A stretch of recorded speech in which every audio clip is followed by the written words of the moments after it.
First evening.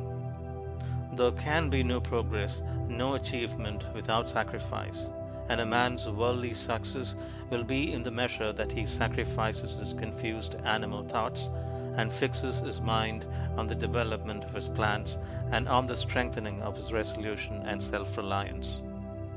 And the higher he lifts his thoughts, the more manly, upright, and righteous he becomes, the greater will be his success, the more blessed and enduring will be his achievements. First evening.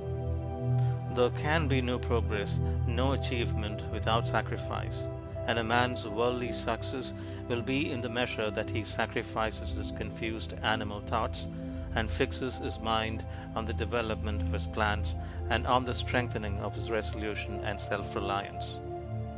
And the higher he lifts his thoughts, the more manly, upright, and righteous he becomes, the greater will be his success, the more blessed and enduring will be his achievements.